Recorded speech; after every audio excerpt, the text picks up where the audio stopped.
Thank you, Brian, for having me and giving me the chance to talk to everybody a bit today about the idea of goodness in the ancient Greek world. I'm going to do this kind of pathetic academic thing, well, two of them actually. First, I'm going to read a paper, and second, I'm actually going to apologize for not being a scholar of ancient Greek philosophy. And so as it is, like, when one is on thin ice, I will move lightly and swiftly. All right, so the title of the talk that I've given it, and it runs in about 26 minutes, so just to manage your patience and expectations, is the very broad idea of goodness in ancient Greek thought. Let's dispense straight away with the idea that there's no objective view of the good. The philosopher writes, that's Aristotle, quote, "Every art and every inquiry, and similarly every action and pursuit is thought to aim at some good. For this reason the good has rightly been declared to be that at which all things aim.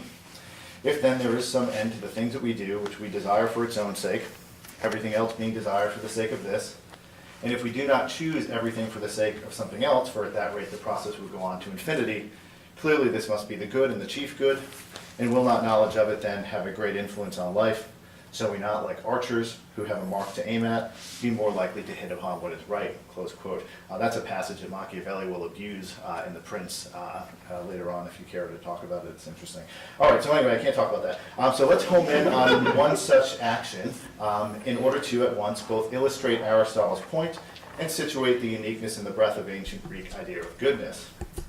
So consider a student attending the class session of one of her courses. I say something like this with my students via a question and answer when I'm teaching Aristotle. I start off this way: have you ever really thought about why you get out of bed in the morning to attend that meeting of that class, especially if it's one that you don't like very much or you were compelled to take by curriculum requirements? If we ask, why did you attend that class, perhaps you'd say that you attended that class even if you didn't like it because you wanted to process the material. If we asked why you wanted to process the material, perhaps you'd reply that you wish to achieve a good grade. And if we were to ask you why you wanted to achieve a good grade, perhaps you would reply that you want to maintain or improve your good grade point average. Well, we continue asking, why do you want to maintain or improve your good grade point average? And you might note then that you want a good GPA so you can be a competitive job candidate so that you can get a good job. And then we'd ask, why do you want a good job? Well, perhaps you want to earn a secure living so that you can have stability and a comfortable retirement. All very reasonable explanations. Yet we may ask further still, why do you want that good job so that you can earn a good living and have a comfortable retirement? At this point, flummoxed, you might impatiently reply, so I want to be happy, or because I want to be happy. And there you have it, Aristotle's point. Happiness is the chief, final, or absolute good, or the good that we pursue for its own sake. Happiness is the ultimate aim of desire and action. As this explanation could be applied to the same student, if she decided to sleep in or skip class, we can see that for any and every human action, the motive behind that action is the agent's desire to become happy, and her belief that this or that action, however intermediate, will contribute to achieving that goal, the good, or happiness. Aristotle's teacher, Plato, made the same point a bit more broadly about the good. Plato writes in the Republic, quote, "The good is what every soul pursues and for its own sake does everything.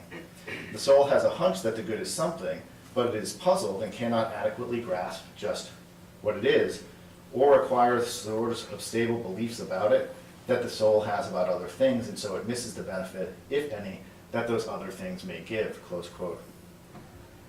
The good is, according to Plato, what we all pursue, whether we know it or not, whether we do it well or not. Plato's point is different from Aristotle's in important ways. For example, Plato thinks that without knowledge of the good, we might lose the goodness found in good things. And so for him, ethics is primarily about knowledge. For Aristotle, as you can see from my example above, ethics primarily concerns activity. In any case, the idea of goodness for these ancient Greek philosophers is both simple and complex. It is simple to say that everyone wishes to be happy, or attempts to achieve what he or she believes to be the good or the good life. It is quite complicated to say what happiness or the good is. The complexity is at least twofold. Think of the many senses of the good that pervade our ordinary lives, and then consider the various components of life that must be present and flourishing in our lives for us to declare our lives to be happy or good. In our ordinary everyday living, our hunch about the good is found in what we might call adjectival or evaluative senses of the good. Good pizza, good car, good bookstore, good dog, good dancer, good person, and so on. With our naive grasp of what such things are in general, pizza, persons, cars, and dancers, and so on, we evaluate the attributes of a particular instance of a certain thing. So for example, this pizza is bad because it has too much or too little cheese. This car is good because it has a strong engine yet gets good gas mileage. At a perhaps more abstract level but still mundane, think of the varied ways we use the concept good as a noun. Good versus evil, goods and services, an instrumental good, that is to say a means not pursued for its own sake but for the sake of something else, or a final good, that is to say an end or purpose pursued for its own sake. An extrinsic good, that is to say a good not valued for its own sake but for the sake of something else, like liquid penicillin, or an intrinsic good, that is to say a good valued for its own sake and not merely for the sake of something else, say love or happiness. Think too of the things that we are quote-unquote told for our own good, or things that are quote-unquote done for the good of the college. Within this domain of the good as a noun, we also find our ordinary language allusions to the moral and social political notions of the good, such as value, moral, right, just, and so on.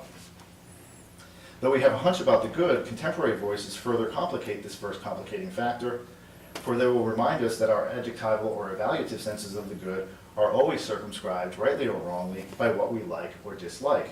For example, I like the environment and so consider the Prius a good car, or I desire tank-like security and so consider the Hummer a good car. Such pairs will also circumscribe some of the senses of the good used as a noun. And concerning the good used as a noun in the moral and social political domain, there's the controversy over how to understand the good across time, place, and culture. Hence the $50 question of contemporary cultural discourse. Is the good absolute or relative, universal or particular, objective or subjective? Is there, some would even ask, something we can really call the good? The foregoing sketch of the various senses of goodness with which we live in our everyday life includes no fewer than 7 senses of the term good or goodness, depending on how one wishes to categorize them. The point I'd like to make right now is that in contemporary discourse we find frequently that there's a lot of talk about instrumental goods, mostly gadgets, toys, and money, on the one hand, or the good in the moral sense, narrowly understood as concerned with the foundations or principles of just, right, moral, or good action. There is a tendency, I think, in popular and academic discourse to level our discussions of the good or goodness down to either instrumental goods or to the foundations or principles of right, good, moral, or just actions under the label of moral discussions. For ancient Greek philosophy, however, each of these senses of goods that I mentioned above would fall broadly within the ethical notion of the good, or a good life. Each of these senses of the good contributes to what the Greeks would call eudaimonia, which means doing good, doing well, and faring well in spirit, which is often translated, perhaps unhappily, as happiness, and which was the predominating focus of ancient Greek ethics from ethike, or habits, or way of life. To show the uniqueness and breadth of ancient Greek ethics, I'll return briefly here to my student and the various components of life that must be present and flourishing for us to deem her life a good life. Think of the many goods the student in that earlier example pursued, in addition to the intermediate good of education and the more distant goods of career and retirement. She's so much more than just a student. She's so much more, so much so, that success in being a student alone, or even predominantly, arguably would not make her life good or happy. In addition to being a student, she's necessarily a child, a friend, a creature that eats, loves, plays, falls ill, convalesces, etc. And perhaps she's also a sibling, a cousin, a niece, an athlete, an activist, an aspiring parent, and so on. Ancient Greek ethics included reflections on all of these features of life, for it wants to provide a reflective account of human activities essential to achieving the final or absolute end that motivates any and all human action. In both the endeavors she chooses and those that life has given her, and which she nevertheless must also take up, she must do each good thing well or as virtuously as possible. Beyond the contemporary considerations of the good that are often discussed in a way leveled to economic concerns or moral concerns, with the principles of right and wrong, moral and just, or moral and just, ancient Greek ethics extends to the whole of human life and the human activities and conditions essential to achieving the ultimate aim of desire and action. To illustrate this a bit, let's consider a few points. Ancient Greek ethics extends to reflections on the cultivation of character and includes reflections on intentions or motivations and feelings or emotions. Concerned with character and right intentions, we find Plato rejects social contract theories of morality and justice in Book 2 of his Republic on the grounds that such views cannot adequately capture the intentions of the agent. This, I take it, is the point of the famous Ring of Gyges myth, in which an ordinary man considered just and upstanding runs amok in injustice after discovering a ring that makes him invisible. Concerned with feelings and emotion, we find Aristotle tell us that pleasure and pain, especially in our routine actions or habits, are an index to our character. One who feels pleasure at base things reflects in that unnatural tendency a type of vice, while feeling pain at base things reflects a natural tendency toward virtue. We could flip those around for pleasure, but I don't have the time. Aristotle's account of the virtues themselves actually uniformly remarks on their emotional component. He is concerned that we feel the right thing in the right way at the right time toward the right object, which he describes in Nicomachean Ethics, Book 2, Chapter 6, as the mean or the qualities of the mean. Further still, the range of the whole of life considered by ancient Greek ethics extends to reflections on the aesthetic life. This does not just mean becoming cultured, although it does mean that. It also means taking care with the aestheses, or the sensations or sensibilities we seek in our attempt to achieve the good life. Such reflections include how we should relate to money, cultivate physical health and appearance, spend our time in leisure, and intimately related and very importantly, especially if you're my age, what we shall do or be able to do with our retired days, given what we've done with our lives leading up to that penultimate transition. That is to say, these aesthetic reflections concern what activities beyond pleasant amusements or pastimes will help us do more than just pass the time during which we live out our days, or better, so that we do not just merely live out our days. Concerned with such seeking in the wholeness of life, of one's own and only life, in which life one wishes to be happy and good. Ancient Greek ethics includes profound reflections on what might arguably be said to be life's three most fundamental human concerns: love, friendship, and death. Aristotle devotes 2 of his 10 books of the Nicomachean Ethics, books 8 and 9, to accounts of the various levels and qualities of friendship: friendships of pleasure, friendships of utility, and friendships based on virtue or true friendships. And he opens that discussion famously, and I think indisputably, with the declaration that, quote, "Without friends, no one would choose to live though he had all other goods," close quote. It's from chapter 8, verse 1. Plato too discussed friendships and in some unexpected places. Notably, he provocatively concludes that justice is not rule following or doing one's job on the outside, but the proper ordering of one's actions following reason, and thus becoming, as he puts it, a friend to oneself. That is to say, wishing well for and giving due care to all of the parts of oneself, one's mental, physical, appetitive, emotional, and spiritual part. A ruling of oneself that one must achieve before, as Plato puts it, quote, he turns to action, whether the acquisition of wealth, the care of his body, or even something political, close quote. That's from Republic 4. The matter of death pervades ancient Greek ethics. Plato's exhortation in his Apology not to fear death is well known. Epicurus' reasoning against the fear of death has been so popularized as to have been reduced to something like a proverb that one might find inscribed atop some cruel month on a calendar. Quote, "If death is there, you are not. If you are there, death is not," close quote. Such conversations reflected the broad Greek wisdom saying inscribed at the Delphic oracle, "Nolthi saton," or "Know thyself." Such self-knowledge is illustrated on one ancient ruin by an accompanying mosaic of a horizontal skeleton, reminds us that the self-knowledge here has more to do with the mortality that unites us as human beings than it does with the biographical or historical facts about us that appear to divide us. Indeed, I think that Sophocles' tragedy Oedipus Tyrannus warns against reducing self-knowledge to biographical or historical facts. We might better heed that warning today as we find ourselves in our culture developing a new Oedipal complex, as we find ourselves questing for self-knowledge by seeking facts about ourselves, by tracing one's origin through popular genetic kits, the results of which blind us to who we are, by confirming what we believed ourselves to be, or by presenting information so incongruent with the presumed what of our identity that we no longer can clearly see. That's the Oedipal pun. All right, here I'm actually thinking about a story where one of these persons, like a white supremacist, followed out one of these kits and discovered that he has African blood in his roots.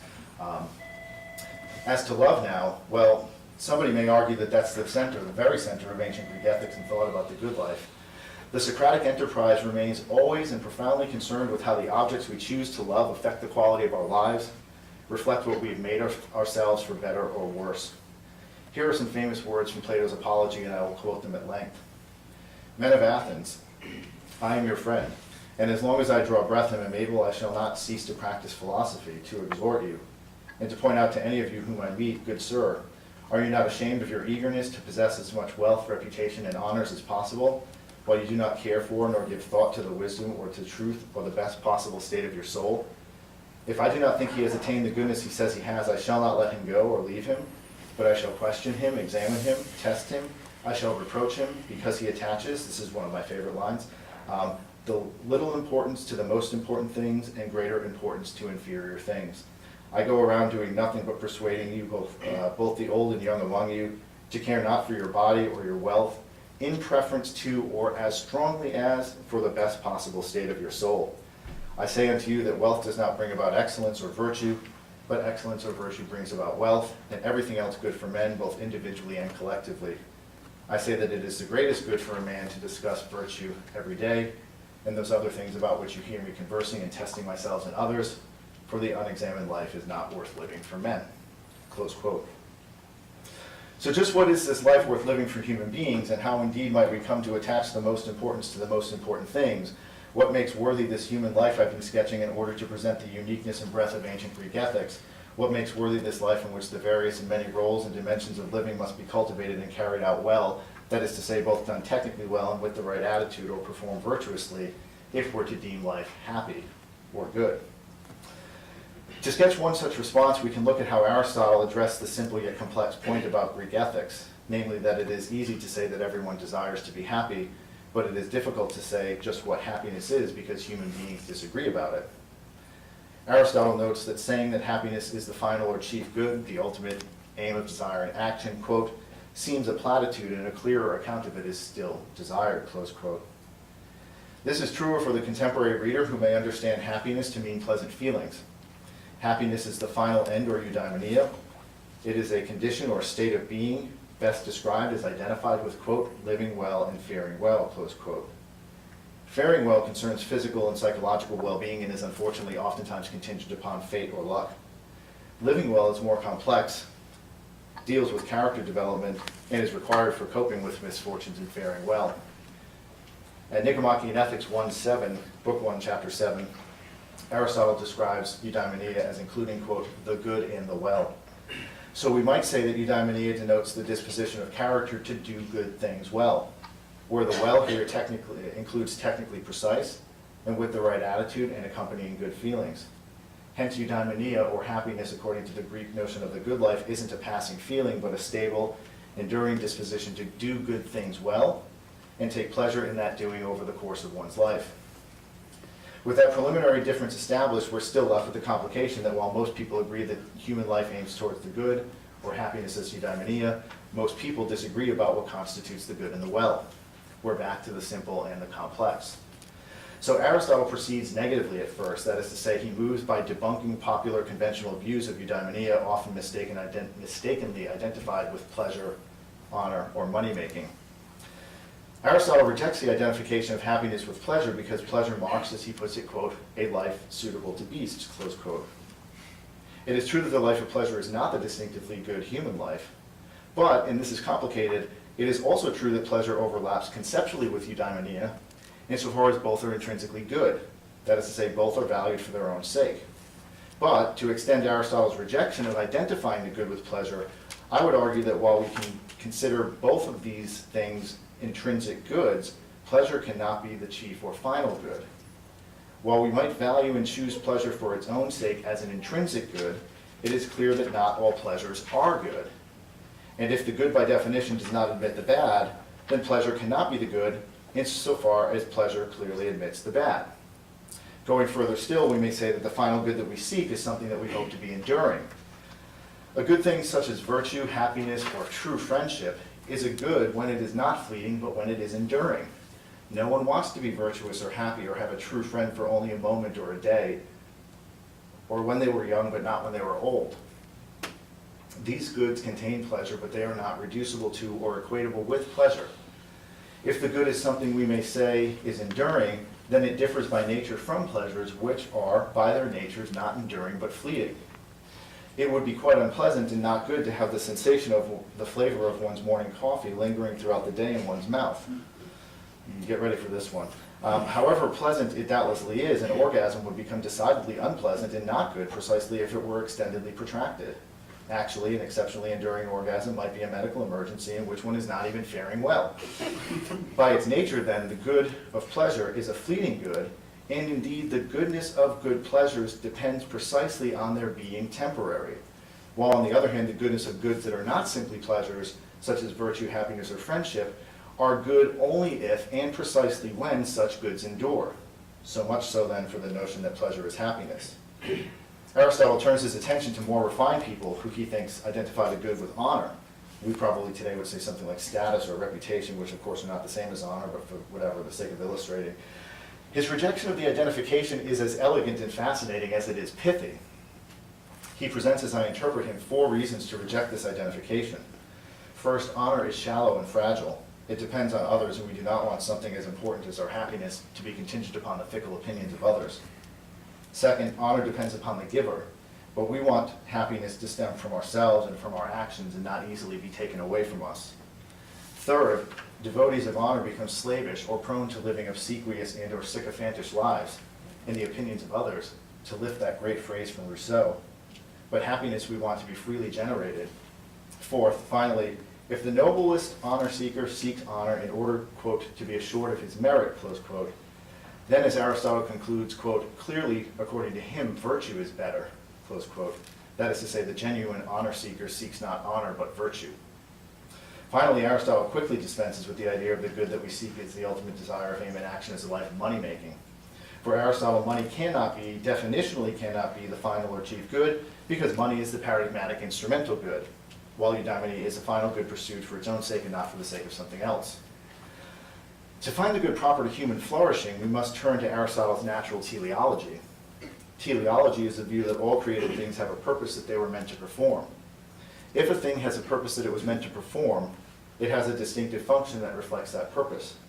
If a thing has a function according to its purpose or telos, then Aristotle holds, we can say that it is flourishing or happy when it performs that function.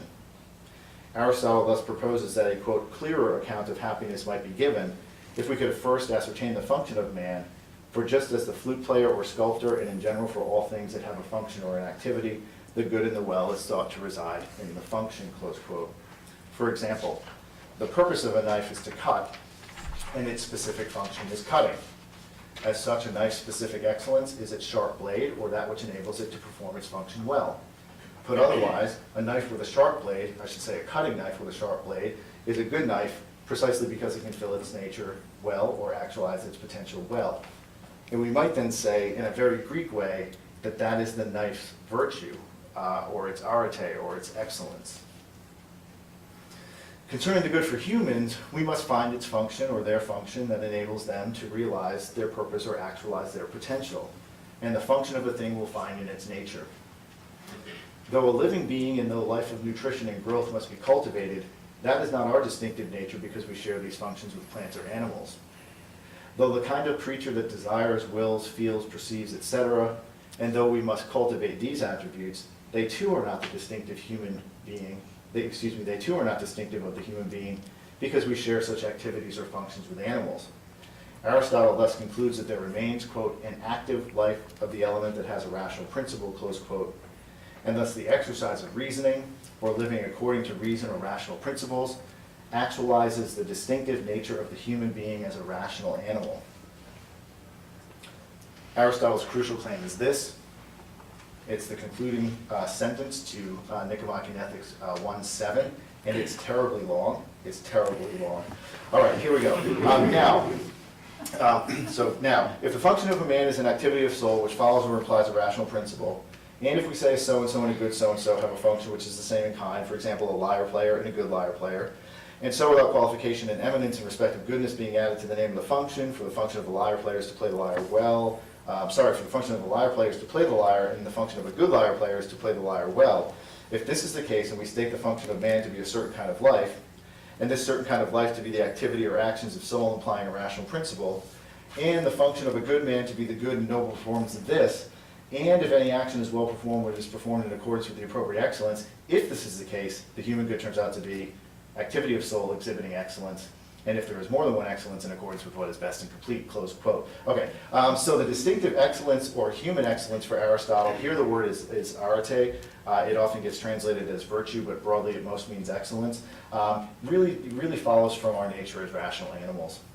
When we live lives according to our rational principles, Aristotle says, that is to say, with actions and behaviors that follow reasons over, but not to the expense of appetites and emotions, then we are actualizing our potential and performing our function. We're living virtuously or excellently. But look at what Aristotle has done here. Happiness as eudaimonia is doing good, doing well, and faring well. The good and the well, he says, reside in the function, or in performing the function of one's appropriate virtue or excellence. Virtue, or arete as excellence, means doing one's appropriate good thing well. Hence, happiness is virtue, and virtue is happiness. This kind of virtue or happiness consists in consistently doing the right thing at the right time for the right reasons and with right understanding of what one is doing and why one is doing it. Moreover, and to return to my discussion of our hypothetical student and the breadth of ancient Greek ethics, Aristotle adds that this all must be done, quote, in a complete life, close quote, which claim unequivocally and immediately follows his account of the distinctive human good as rational activity in accordance with virtue.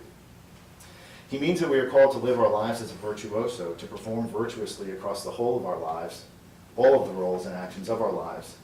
And we can confirm his point, however demanding or idealistic it may seem, because no one wakes up in the morning and declares an active reason, today, I would like to be mediocre. No one says when starting out one's life, I want my life to be decidedly average. Life may wear us down by misfortunes of nature or human nastiness, but if life thus moves us to manage our expectations by lowering them, then we are not eudaimon. A final word must be said then about what we should expect or seek in life in order to achieve eudaimonia. A final word, that is, must be said about how we might use reason to live that worthy life in which we attach the most importance to the most important things. In fact, following immediately upon the discussion of the nature of the human in Nicomachean Ethics 1:7, in Nicomachean Ethics 1:8, he introduces three classes of good things, three goods that he thinks that all human beings pursue. Those three classes of good things are goods of the soul, goods of the body, and external goods. Right? Goods of the soul are goods of virtue, goods of character, intellectual development or exercise. Goods of the body are physical health, well-being, kind of athletic talent, and for Aristotle, actually includes like good looks. He's quite undemocratic about that. And then finally, external goods, which are things like money, friends, and then other kinds of accessories that add luster to or enhance the quality of one's good life. Now for Aristotle, those three goods are supposed to be ranked hierarchically by nature, right? So the goods of the soul should be given the most importance, goods of the body should be given secondary importance, and external goods should be given tertiary importance, but all of them have to be included in the wholeness of a life. And what's fun, and I'll end on this point, is that if we think about contemporary human context in the Western world, it appears to be the case that the external goods are treated first in priority, just by way of observing the way that people kind of spend most of their lives and what they give the most attention to. And then the goods of the body are the second most important because we're obsessed with nutrition, health, and the preservation of life for the sake of preserving life. And then the goods of character are kind of tertiary, and we think about them only when we've compromised our morals so that we can pursue the other goods. Thank you. And although Professor Kelly began by suggesting that he is not an expert, I think he's proven to us that that was maybe a lie. What I will say is... I read a lot. What I will say about my own approach here, as Dr. Clack pointed out, I'm Wyatt McCarty, for those of you who don't know me. If I had been asked to give this talk about the idea of the good in Plato, and if Professor Clack had asked me to give a talk on, I would say, almost literally any other concept in Plato's Republic, I would have said, oh, I have an hour's worth of this in my lectures. But he picked the one very important topic in Plato's Republic that I had spent almost no time in my philosophical upbringing seriously considering. So I have spent the last couple of months panicking about what I was going to say about this. And so I'm starting from, and we'll probably finish in, a place of complete and total panic. So with that in mind, I'll get started. I don't know if all of you have noticed, but not everybody is good. Some people are in fact quite bad. And the fact that people are bad is a thing that has perplexed me for some time, because I find it very hard to wrap my head around the idea that anyone is trying to be bad. I think, at least I want to think, that everyone at some level is trying to be good. And as we know, both Plato and Aristotle made suggestions that there is something like a trying to be good.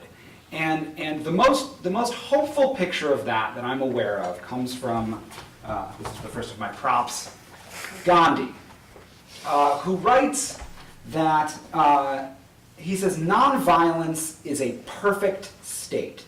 It is a goal to which all mankind moves naturally, though unconsciously. And I love that idea.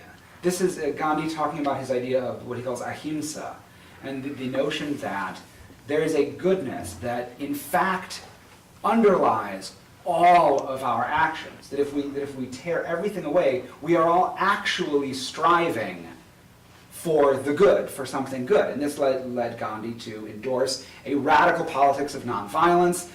It also led him to write multiple letters to Hitler, addressed as "Dear Friend," under the idea, he wrote 2 letters famously to Hitler as "Dear Friend," under the idea that underneath this obviously evil man is a soul directed toward nonviolence and ahimsa, and if he could just tap into that, he would understand that what his soul is truly longing for is nonviolence. And I want so badly to believe that that's true, and yet I'm aware that there are people like, I don't know, Hitler, who make me think that can't possibly be the case. So maybe it's more complicated than that. Maybe it's not that our souls are truly sort of longing for what is good.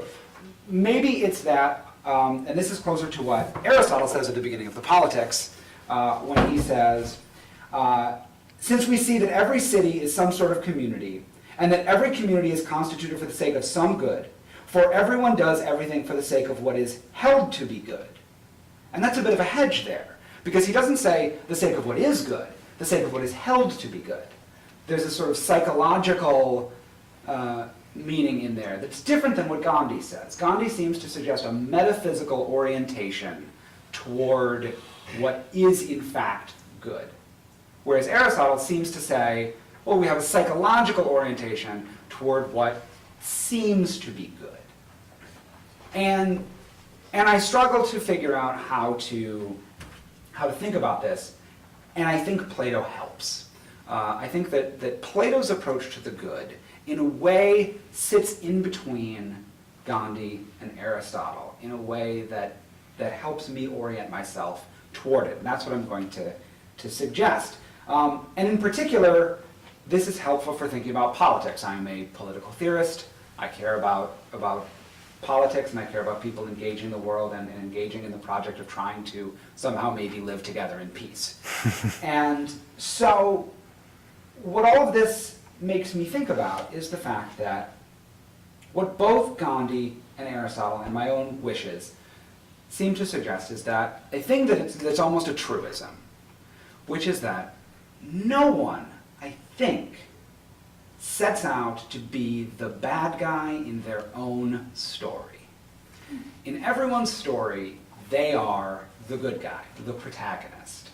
And if you look at human behavior, as political scientists are wont to do, and you look at the way that people talk about and think about and mostly explain and justify their behavior, we are amazingly good as a species at finding a way to tell almost any story about ourselves in which we are the hero, or at very worst, the victim of the story. But almost never are we the antagonist of our own stories. And when we do find ourselves in that position, it's a position of sort of deep shame. We become the antagonist in our story, and that is a shameful moment. That's a moment for atonement. That's never something we are seeking. And what this suggests is something that I think Plato taps into when he talks in the Republic about the good. And what he says is, every soul pursues the good and does whatever it does for its sake. It divines that the good is something, but is perplexed and cannot adequately grasp what it is or acquire the sort of stable beliefs it has about other things. And so it misses the benefit, if any, that those other things may give. And he says, at another point, nobody is satisfied to acquire the things that are merely believed to be good. However, but everyone wants the things that really are good, and disdains mere belief here.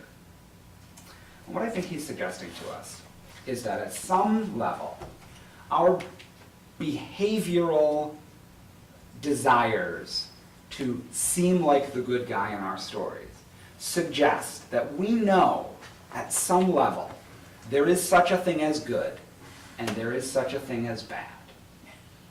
And we desperately need to believe we're on the right side of that. And we will shift beliefs about anything else in our life, the just, the beautiful, what is equal, what is free, whatever your supposed highest value is, what your religion demands, what love requires of you, are things that we are willing to fudge on in order to find ourselves on the right side of that good and bad, or good and evil, if you will, distinction. And our deep emotional and intellectual investment in being able to tell our story such that we are the good guy is what I think Plato wants us to see in the idea of the good. Okay, now I'm going to put a pin in that, I'm going to pause on that, and I'm going to move to talking about politics. And I'm hopefully going to bring them back together in a way that will make sense. So, in politics, we tend not in contemporary politics, in contemporary liberal democratic politics, the idea of a politics oriented toward the good has gotten a bad name. In particular, if you have been inflected by the neo-Kantianism that is the philosophy of John Rawls, you may have heard of the distinction between the right and the good. And there is the idea that, okay, well, instead of worrying about what is truly good, what is truly right, because that gets us into problematic questions. That gets us into things like dogmatism. That gets us into things like religion. That gets us into things like, well, what is really true and really not true, and we don't like any of that. So instead, let's have a politics that doesn't touch on any of that, and instead touches on merely what is right. And this is where we get ideas that well, we can have justice without concerns for truth or goodness. And we can talk about rights without concerns for truth or goodness. And we can talk about what our duties are without talking about what is true or good. This is the fantasy that motivates a lot of contemporary politics. And it's an idea that's very good in a practical way for thinking about something like tolerance. And in particular, what is a politics oriented toward the good in contemporary liberal democracy is associated with intolerant dogmatism. And I would like to suggest to you that Plato suggests exactly the opposite. That actually, intolerant dogmatism is fueled in a politics that is inattentive to the good. But only if we attend to the good in the proper way. And he suggests to us in two different dialogues different wrong ways to attend to the good. The first is in the Republic, as I mentioned. He outlines two things that are mistaken ways of thinking about the good. The first mistaken way of thinking about the good is merely the good as pleasure. We've already heard about this. Thinking about the good merely as pleasure is false, he says, for all of the reasons that Professor Kelly laid out as Aristotle further interrogated. He also says that the good is not merely knowledge. Some people think the good is pleasure, some people think the good is knowledge. But he says the good is not either of those things, which is not to say that the good is not associated with pleasure or the good is not associated with knowledge. What he's guarding against there is reductionism, the idea that we can take something that is clearly associated with the good and say that that is the totality of the good. What Plato wants us to do in the Republic is to see the good as big and strange and fundamentally incomprehensible, which is why this talk was difficult to put together.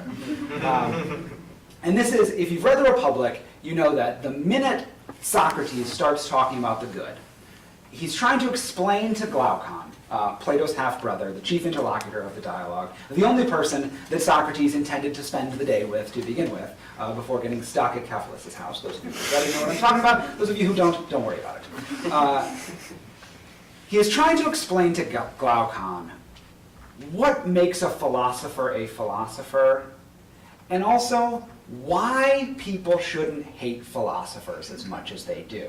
One of the things that is often not noticed when people read what Plato says about the good is that when he gets into this explanation of the good in Book 6 and 7, Socrates has not moved from discussing the nature of the philosopher to the nature of the forms and a metaphysical argument. Glaucon has suggested to him that if he says philosophers ought to rule, then a throng of men will rip off their clothes and come at him ready to tear him to pieces.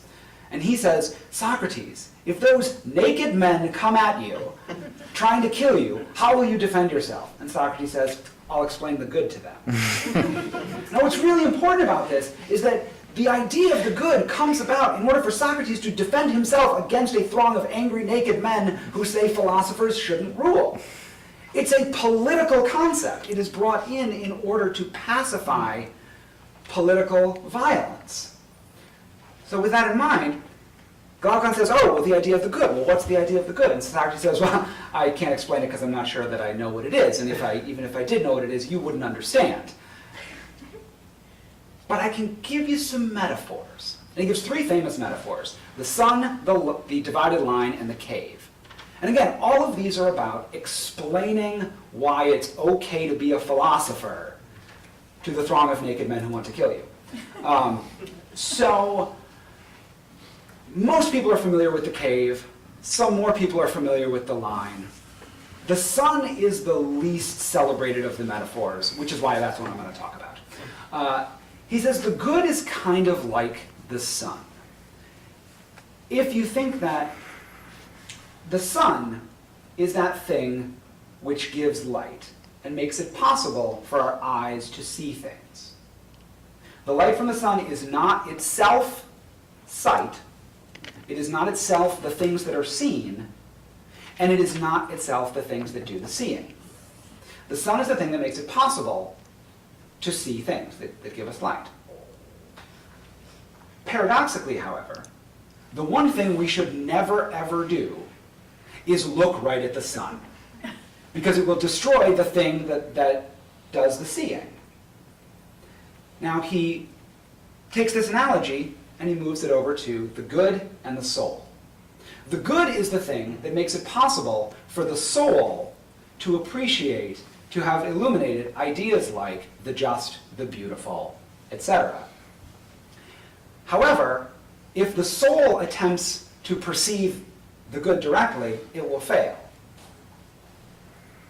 Another thing that we notice about this metaphor is that the thing that does the seeing, our eyes, is paradoxically one of the few parts of our body that we cannot actually look at.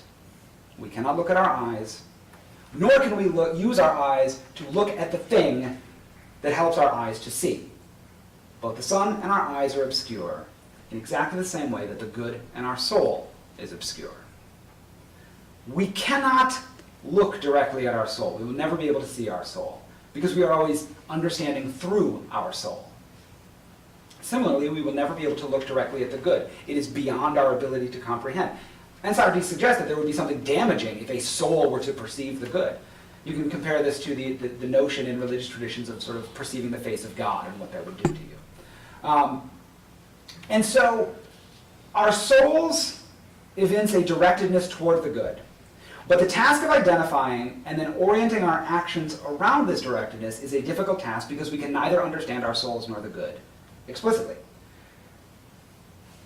Therefore, because neither the good nor the soul can be observed directly,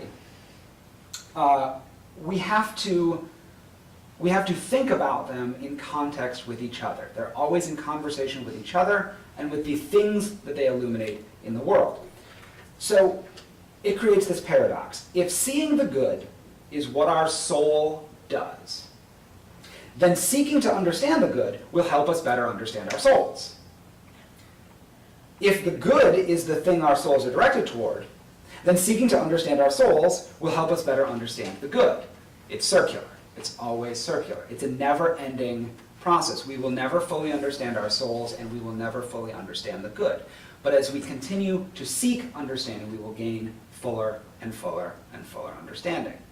Now, this is connected again to politics, because politics, all political action says, and this is my last prop, Leo Strauss, in What is Political Philosophy, he says, all political action aims at either preservation or change. When desiring to preserve, we wish to prevent a change to the worse. When desiring to change, we wish to bring about something better. All political action is then guided by some thought of better or worse. The thought of better or worse implies thought of the good. The awareness of the good, which guides all our action, has the character of opinion. It is not questioned, but on reflection proves to be questionable. The very fact that we can question it directs us towards such a thought of the good as is no longer questionable, towards a thought which is no longer opinion but knowledge. All political action has then in itself a directedness towards knowledge of the good life, or of the good society. In other words, a politics, all politics, if Strauss is correct, and I think in this case he is, all politics, underneath everything we're doing, implies an idea of the good. Just like all human action implies some idea of the good. And yet we don't like a politics directed toward the good, thinking about the good, because that seems dogmatic. However, if we understand the relationship between the good and our longings in the way that Plato encourages us to, it defies any ability to have dogmatic ideals. We cannot succumb to dogmatism because we recognize that we can neither truly understand the nature of our own longings, nor can we truly understand the nature of the good that we seek. So a dogmatic politics is one that says, I understand the good and I understand what it means to seek that good, and I will impose that upon you. But a Platonic politics of the good is one that says, that's precisely what we cannot do. But, to the throng of angry naked men, don't kill me for trying. In other words, Plato's approach to the good allows for an intellectually humble, pluralistic politics that nonetheless maintains a commitment to the pursuit of truth and to the insistence that ideals like justice may be found to have content that may be closer or further away from that truth. And so, not only is this a bulwark against a politics of dogmatism, it is also a bulwark against a politics of relativism. A politics of relativism that says, well, we all think we're good guys. What's good for you is good for you. What's good for me is good for me. How can we possibly say? Well, Plato is suggesting to us that this politics of relativism, in fact, does not prevent dogmatism, but merely insulates dogmatism. So a politics that distinguishes the right from the good, that allows questions of the good to go unexplored, doesn't eliminate the problem of the good. It merely insulates the dogmatism of the good. We need to explore it, and in our explorations of it, if undertaken seriously, we will become more self-reflective. We will understand both our own souls and the souls of one another better. We will become less likely to perceive each other as being directed toward evil, but we will see how each other's souls are directed toward good, how each other's strivings are directed toward good. But we will also recognize the inherent partiality of our own awareness of the good. So, despite Plato's reputation as an intolerant, even totalitarian philosopher of dogmatism, I would like to suggest to you that a Platonic politics is a humble, anti-dogmatic politics that is nonetheless dedicatedly focused on truth and on the idea of the good.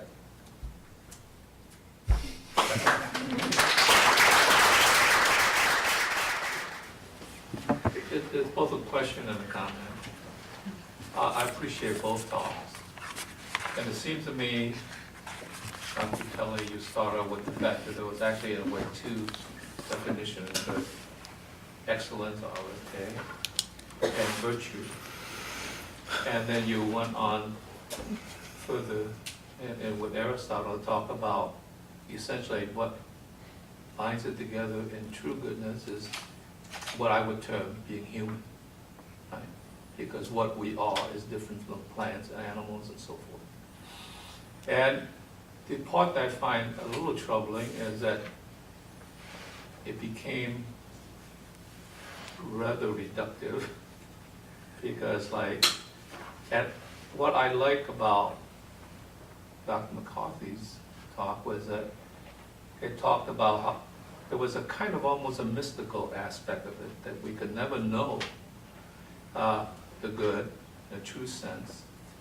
And that reminded me when I was at Penn State, I was teaching, I had a roommate who was a doctoral student in philosophy. And one day I came in and I greeted him by saying, I found the missing link. And he said, he was very interested. I said, well, he said, man is the missing link between the beast and the human, right? And that in some sense, we're all striving to be human, but we're stuck at being mankind. And so in some sense, is this attempt that we can never act, it's an ideal, we can never really totally define it, but we strive for it. Mm-hmm. And that's why I found appealing in that sense, is that striving that's kind of important. And I thought that was a very important thing, because it can't not be reduced to, let's say, we will know, because that's part of it. That's an important part to understand. But it's also something that's, I would call it transcendental. You can never get right to it, but you would have a direction at it. So I think combining your two talks, I think it laid those two things out in a very nice way. So. Sure. Well, so I'm curious if you see the two visions that we laid out as being in tension, mm-hmm. because I, at least for my part, don't. Mm-hmm. And I think maybe I'm a little bit unorthodox in that I think that the distinctions usually drawn between the Platonic and the Aristotelian approaches to things like the good are not as stark as we tend to think. Mm-hmm. But I don't know if you agree with that. Yeah, I mean, I think that, again, I'm not as familiar with these texts and authors as I probably should be. My sense is that Aristotle's kind of anti-democratic, aristocratic leanings do make him somewhat more closed, I think, than Plato. I mean, I was especially intrigued by the way in which you were reading Plato as a kind of orientation around the good, as opposed to the kind of more conventional way in which folks are going to kind of focus on those books 2, 3, and 4, where they're going to kind of think about this rather rigid, structured society in which there's kind of roles to be played and no deviation to be made, right? And that opens Plato up in such a way, right, mm-hmm. that he becomes somewhat of a more interesting thinker in that sense, as opposed to what he is when you look at him as a kind of aristocrat who's anti-democratic in the same way that Aristotle is. Mm-hmm. All right, so what I really like about the way that Tim has kind of approached that text is that he kind of in some ways liberates Plato from a standard reading of Plato in such a way that it's actually still true to the text of Plato's, right? So we can kind of exploit the epistemological and metaphysical underpinnings of Platonic thought independently of some of these more kind of what we call the sociological or historical features of these thinkers. In which case, if we take that view, then they have rather closed systems, I think. And Aristotle is an aristocrat, I'm sure, and that may be perceived by some people to be dogmatic or reductive in that way. So that's a long way to answer the question. Is I actually think that Plato is easier to rescue than Aristotle. Yeah, in that case, yeah. But that's just my hunch, yeah. I'm not a philosopher, but I really enjoyed your talks and I'd like to hear more. You gave Hitler as an example of, but wasn't that simply and terribly self-justification? I mean, it's just this thing, self-justification can lead us to do good sometimes, but self-justification can delude one. He hated Jews because blah, blah, blah, whatever, or saw that it was practical to hate Jews at the time. Whatever went on in his mind was a self-justification, and he forwarded that to everyone because he did have this dynamic. personality, right? Those are just, it's the self-justification that took him. Yeah.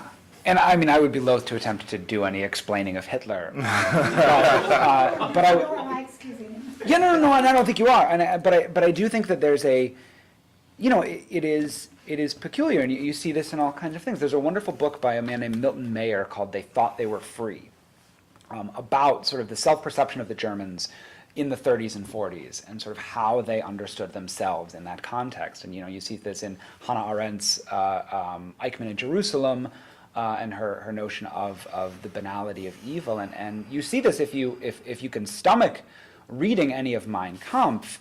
This is a guy who is so pathologically almost fixated on understanding himself as both sort of victim and hero of this grand historical narrative, and this sort of this is a thing that I see when Plato is talking about this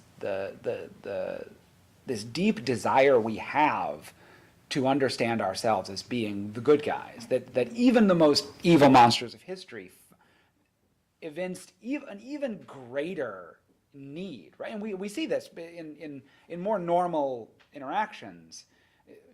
Humans, thinking about the way that abusive partners will try to get the person they're abusing to absolve them, right? And this is this kind of this pathological codependent behavior that comes about, suggests something about our need to understand ourselves as not evil, and I think that I don't usually like to use Hitler as an example in things, but I think in this one it's striking, and I think very, very meaningful in some way.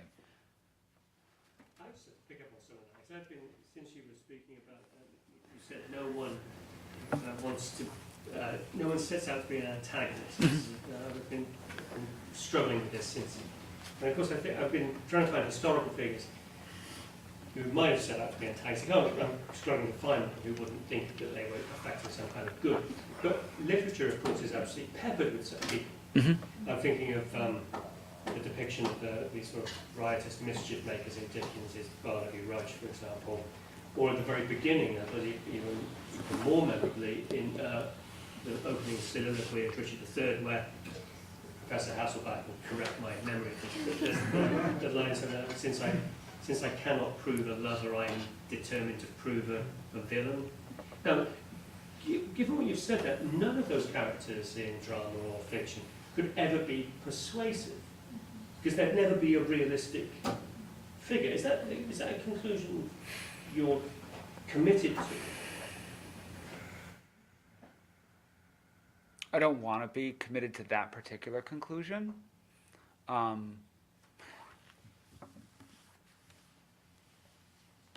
So when I think about, Richard, I don't find Richard III terribly persuasive. I find Richard III beautiful and entrancing, but his sort of unvarnished villainy is almost uninteresting at some level. Iago is similar in that regard. There's not much mystery in there.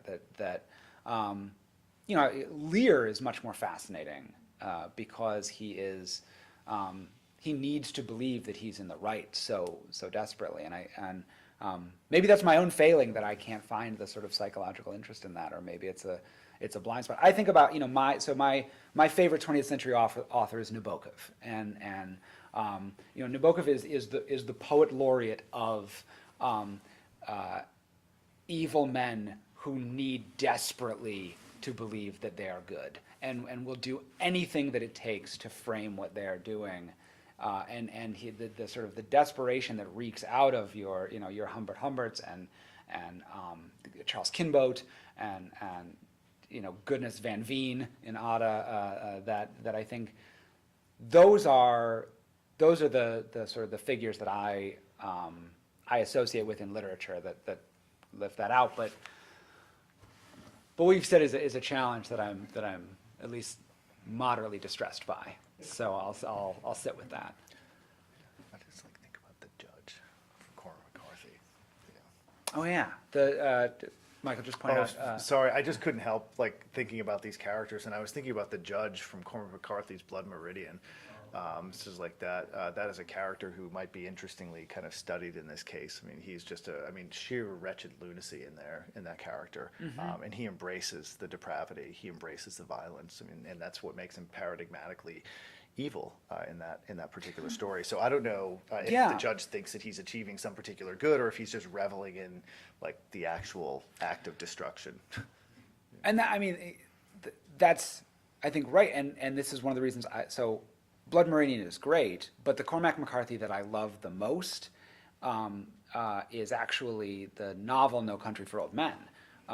Because in No Country for Old Men, you have Anton Chigurh, who at first seems to be, like the judge, a sort of symbol of sort of pure sociopathic evil, when in fact the deeper you dig, his need to do things like keep his promises and to his belief that he is an agent of fate and that the coins in his pocket that he flips are somehow sort of determined. Like he has this need he has this rage for moral order in the universe.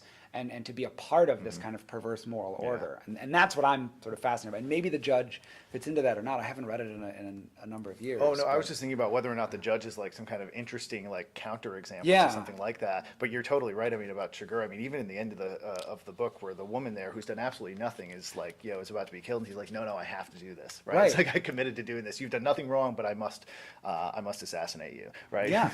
But and he demands that she call the coin flip. Because he has to do it because he promised her husband, who is dead, that he would do it. And she has to call the coin flip because that's how it has to happen. And he's nearly like losing his mind over the fact that she won't call the coin flip so that he can do the thing that he feels like he has to do for apparently no reason. Right. Yeah.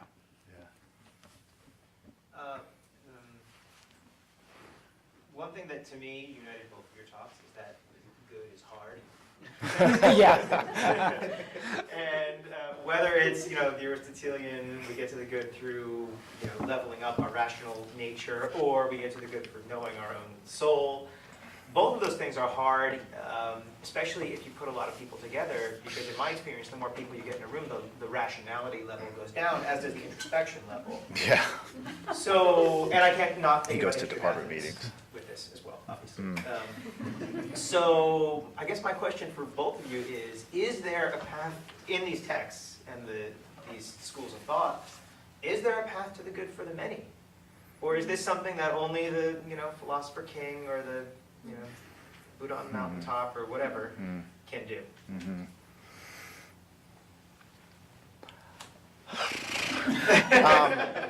It does take me back a bit to some things that I was thinking about after I answered your question kind of poorly before, and that is to say that like with respect to like Aristotle's politics, like the answer seems to not be very encouraging, right? I mean, of course, this is a person who endorses the notion of natural slaves. This is complicated, right?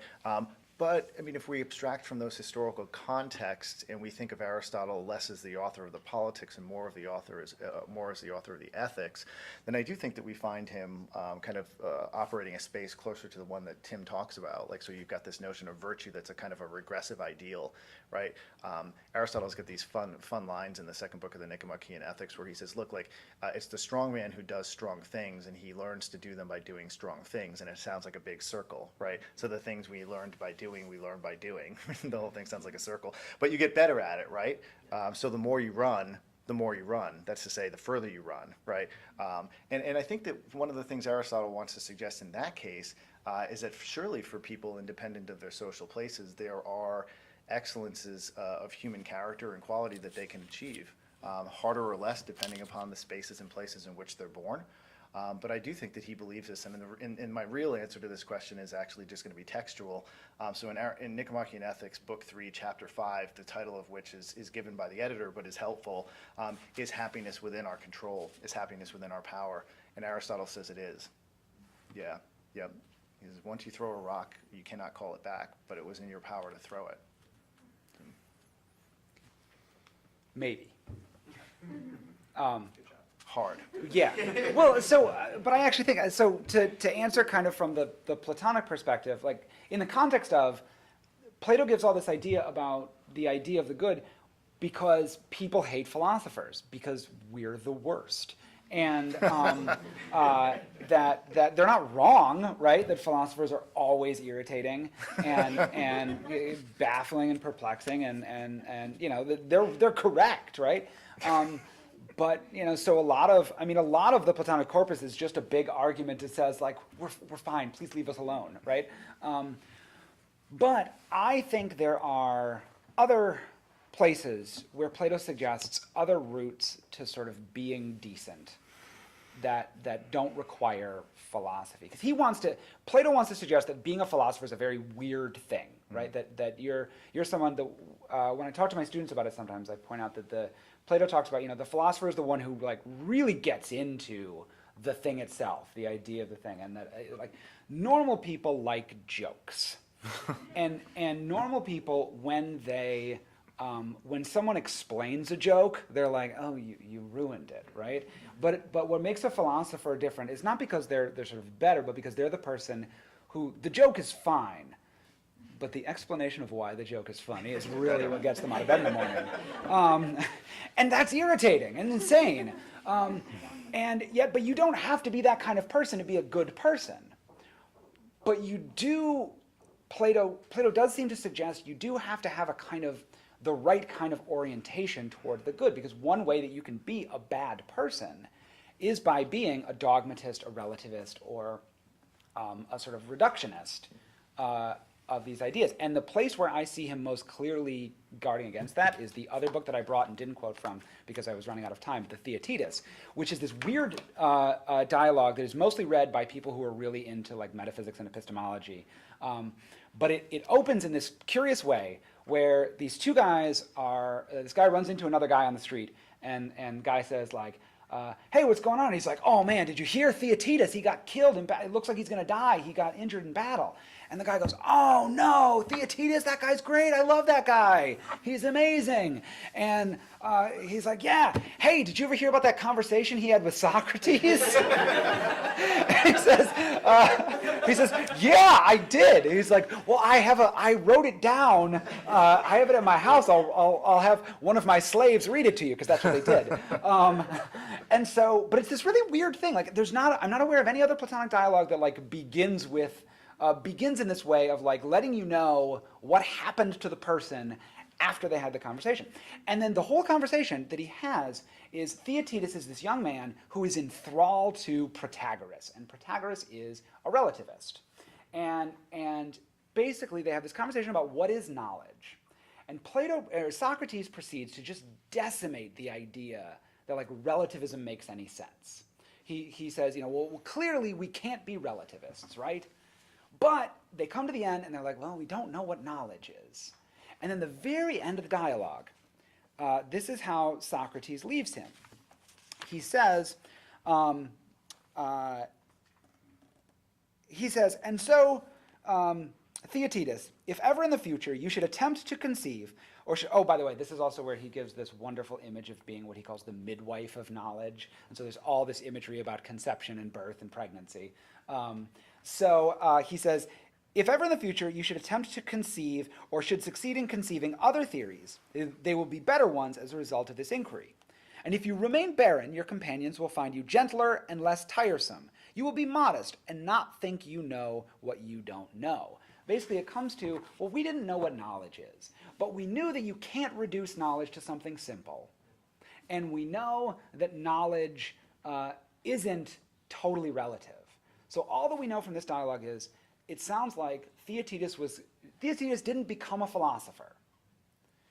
Theaetetus was a guy who learned, okay, knowledge and being good is hard. Relativism is the wrong path. And then he turned out to be a great guy. And I think that's the sort of hopefulness in Platonic for sort of the many. It does not suggest that the many can be philosophic in their approach, but that there's a sort of sub-philosophic kind of intellectual humility that is a sort of version. That because philosophers are the worst, they need to work really hard to sort of win back that humility that might be a little easier for people. Yeah, And we still are in the same space from which your question is generated, though, because now if we look at, like, I mean, if we look at what you said about Plato and then various ways in which I've said things about Aristotle, one thing that's kind of obvious is that we learn very clearly what the answer is not. We're always learning what the answer is not, and then what the answer is this kind of like very vague, all-encompassing, oftentimes like, you know, kind of nebulous idea that we really can't look directly at. You know, in these places is like the same thing you get in Plato's Meno, where again, because I like the fact that you're really hammering against Platonic views against relativism. I mean, the Meno is just like it's a tirade against relativism. But the question is at the beginning, what is virtue? And Socrates is like, well, I don't really know what that is. Let's think about it. And so like somebody gives him a bunch of definitions, and Socrates is like, well, that sounds like power. That sounds like power. That sounds like power. And then at the end, it turns out like actually they're all power. But the reason is because they're all Protagorean, right? So where there is no good or there's no commitment to the notion of the good, we end up with relativism. But relativism arbitrates against different relativistic views only in the way that it can, because it doesn't have reason involved or a commitment to the good, so it goes to power in those places. But now what we know is it's not power. Yeah. Right, so there you go. Yeah.